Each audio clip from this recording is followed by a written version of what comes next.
예, 여러분, 대한민국에서 가장 유명한 영원한 기자, 누구신지 잘 아시죠? 그렇습니다. 평생 기자, 아직도 현역 기자로 활동하고 계신 분입니다. 조갑제닷컴의 조갑제 대표님 나와 계십니다. 어서 오십시오. 감사합니다. 아니, 근데 이런 책은 또 언제 쓰셨어요? 여러분, 이거 한번 보시겠어요?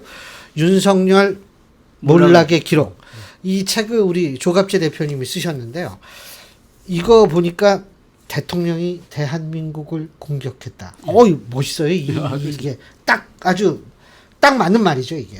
그래서 대한민국이 응징했다 이래 되는 거죠. 예. 제가 이게 한 540페이지 되는데요. 예. 쓰다가 보니까 제가 한국에서 일어난 4번에 걸친 쿠데타는 제가 전부 다 취재하고 책 한 권씩 썼어요. 5.16 예. 그리고 유신선포 예. 그건 진위 쿠데타고 그다음에 12.12 예. 그다음에 이번 12.3 예. 쓰다가 보니까 자연스럽게 제목이 대통령이 대한민국을 공격했다. 그럼 대통령이 공화국의 적이 되는 것 아니겠습니까? 예. 그런데 거기에 대해서 대한민국이 헌법재판소를 통해서 파면 선고를 함으로써 수습을 한 거죠. 그래서 일단 해피엔딩인 것 같아요. 지금. 일단은 일단락이 됐죠. 예.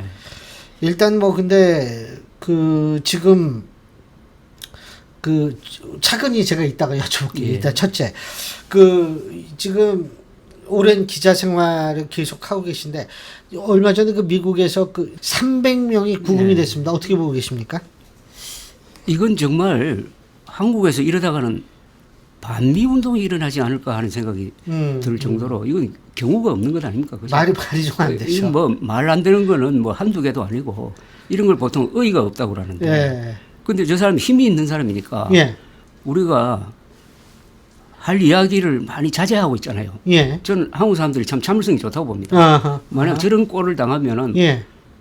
좌우를 떠나서 국민들이 다 거리로 쏟아져 나와가지고 트럼프 규탄 시위를 해야 될 것 아니겠습니까? 예. 그런데 참고 있잖아요. 예. 예.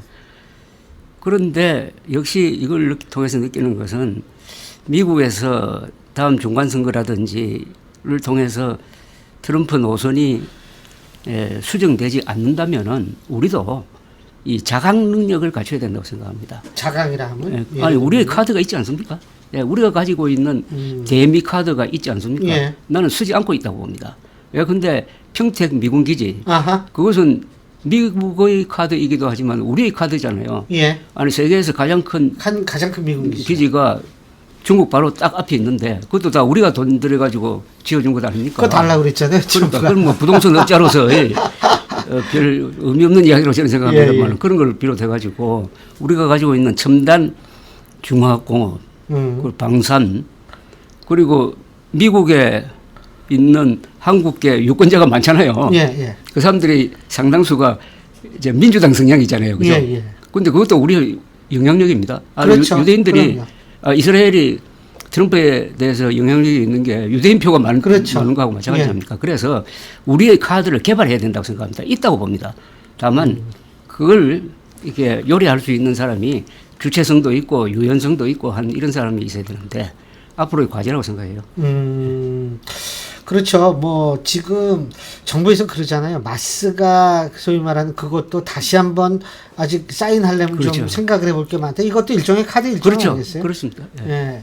근데 그 얘기 나오니까 지난번 한미 정상회담 끝나고 났을 때 막 우리 성공적이었다 막 이런 얘기를 했는데 근데 어떻게 갑자기 이런 일이 터지니까 그거 뭘 어떻게 판단해야 될지 모르겠어요. 그때 성공적이었다는 것은 예. 바로 그 1시간 전인가 2시간 전에 아주 험악한 그 SNS 글을 올려가지고 한국에서 무슨 혁명이 일어나고 숙청이 일어나고 있다고 하니까 젤렌스키처럼 당하지 않을까 하는 그런 조바조바한 마음으로 쳐다보던 사람들이 그렇게 되지 않으니까 높게 평가한 것 아니겠습니까? 근데 그 뒤에 이제 비공개 회담에 들어가가지고 합의문이 나오지 않았지 않습니까? 예.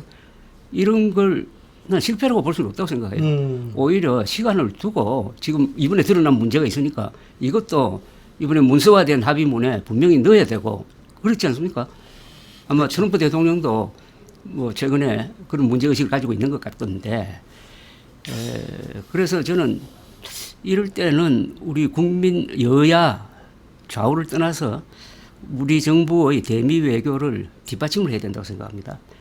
요새 그 극우 세력들은 트럼프가 잘했다고 지금 하고 있지 그런 않습니까? 건가요? 트럼프가 한국 국민들 300 몇 명을 끌고 간 게 잘했다는 거예요. 그런 식으로 하지 말고.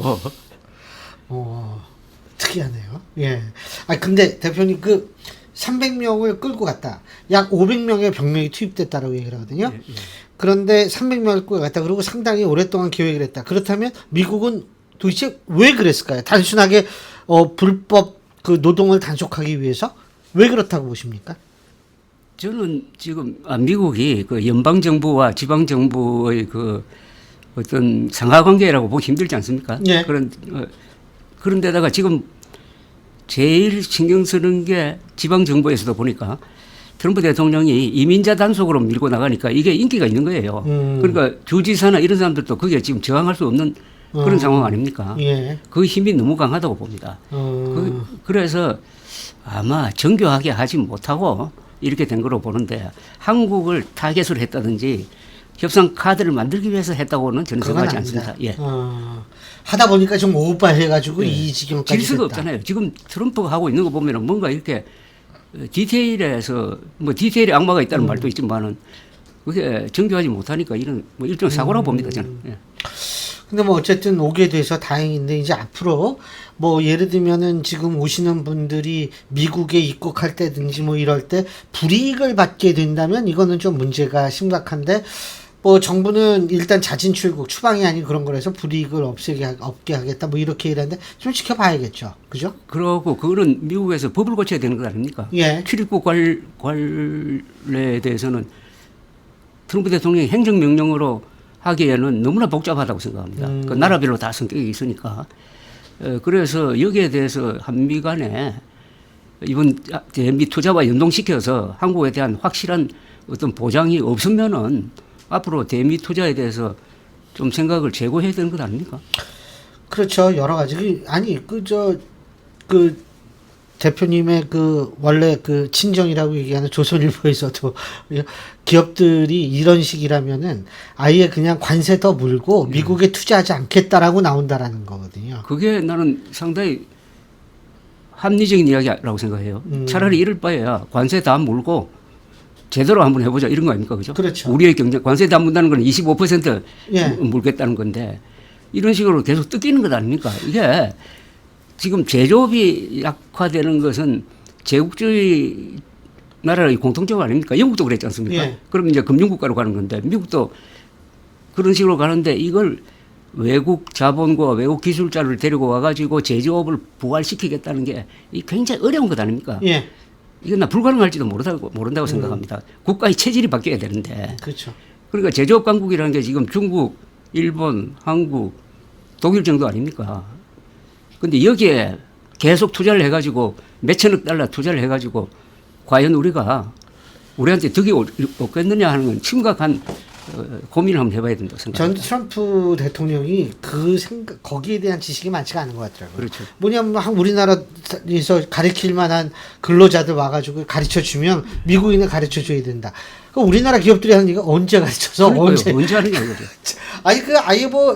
진짜. 아니 제조업에서 제일 중요한 게 워크 에틱 아닙니까? 그죠? 예, 그렇죠. 근로윤리. 그래 한국은 그동안에 가난할 때부터 또 군대 갔다 온 사람들의 그 조직된 그렇죠. 예. 훈련된 그게 바로 기업으로 투입돼 가지고 예. 지금까지 이제 끌고 가고 있는데 미국이 제조업을 놓은 지가 벌써 한 세대 지나버렸잖아요. 그렇죠.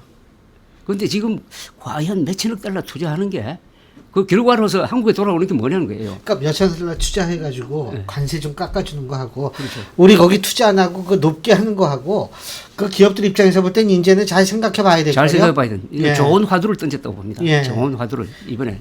다 트럼프 덕분이에요. 근데 이재명 대통령 이제 내일이면 100일입니다. 어떻게 평가하십니까?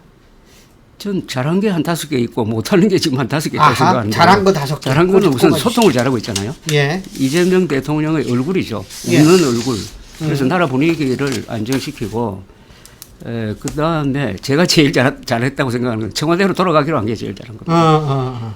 윤석열 대통령이 제일 잘못한 게 청와대에서 뛰쳐나와가지고 국방부로 갔다가 거기서 결국 자멸해 버렸는데요. 그다음에 윤석열이 저지른 그 의료 대란을 예. 어느 정도 수습했지 않습니까? 이 완전 수습은 아니지만은 예. 전공의 그리고 의대생들이 다 거의 다 돌아왔지 않습니까? 예. 그거 잘한 거죠. 그리고 R&D 예산 늘린 거, 동시에 한일 관계를 안정적으로 현재는 관리하고 있다. 예. 이러면 한 5개 되고. 맞습니다. 정확히 5개입니다. 예, 지금 좀 문제는 제일 큰 문제는 저는 검찰에 대한 그 일종의 검찰 해체라고 예. 생각합니다.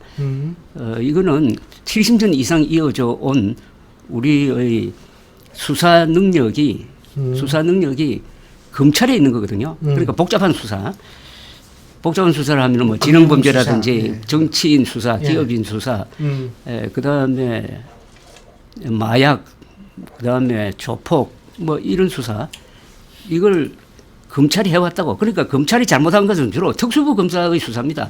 그게 차지하는 비중은 거의 인지수사라고 5% 정도밖에 안 돼요. 95%는 우리 검찰이 잘해온 겁니다. 그 실적으로 남아요. 대중사회에서 마약 조폭이 한국처럼 약한 조폭 사건이 약한 데가 없습니다.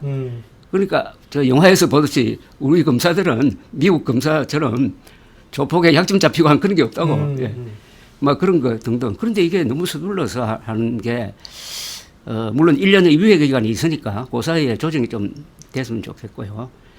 그 다음에 지난 8.15 이게 국민통합의 행사가 됐으면 좋겠는데 8.15 행사 전후해가지고 조국, 윤미향 그다음에 사면에 8.15도 그게 광복 80주년으로만 기리고 대한민국 정부 수립 77주년으로는 기리지 않고 김구만 내세우고 이승만은 뭐 완전히 깔아뭉개고 하는 걸 지켜보는 전통적인 보수 세력은 야 이게 역시 좌파구나 해서 좌우 대결 구도로 만드는 그런 면이 있었어요.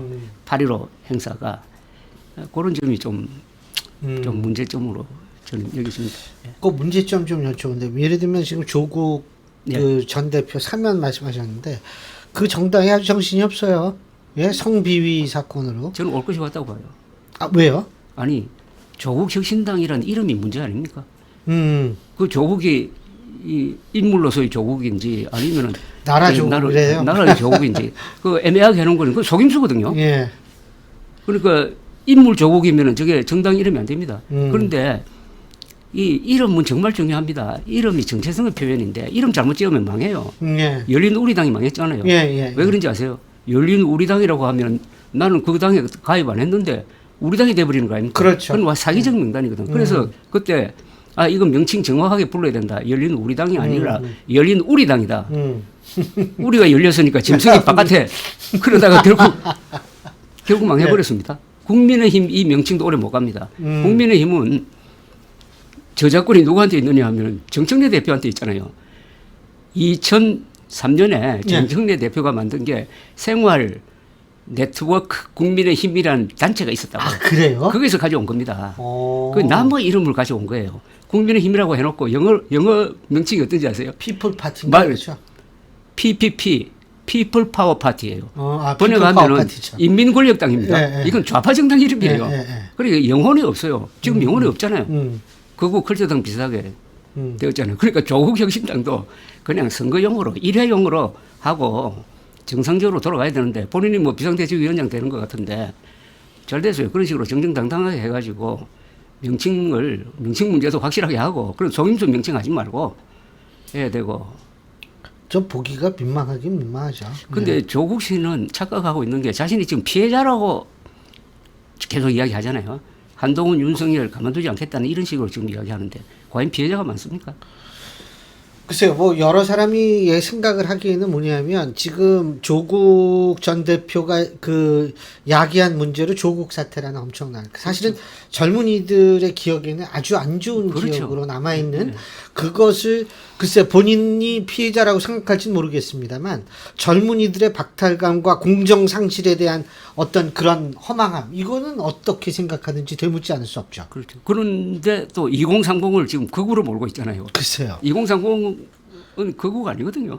오히려 그 사람들이 제일 열망하는 게 공정한 경쟁 아닙니까? 맞습니다. 공정한 경쟁이 가장 배치되는 새로운 보수의 가치가 그렇죠. 그거라고 공정한 경쟁을 가지고 지금 의식화되고 있는 2030을 극우라고 해버리면은 그 현실에 맞지도 않고 거기서 또 반발도 생길 거고. 그렇죠. 뭐 개천에서 욕만 나오는 게 아니라 개구리도 잘 되고 뭐 뱀도 잘 되고 이런 얘기를 했는데 그게 사실은 나중에 보니까 그게 아니더라 이렇게 되니까 이제 분노하는 건데 모르겠어요.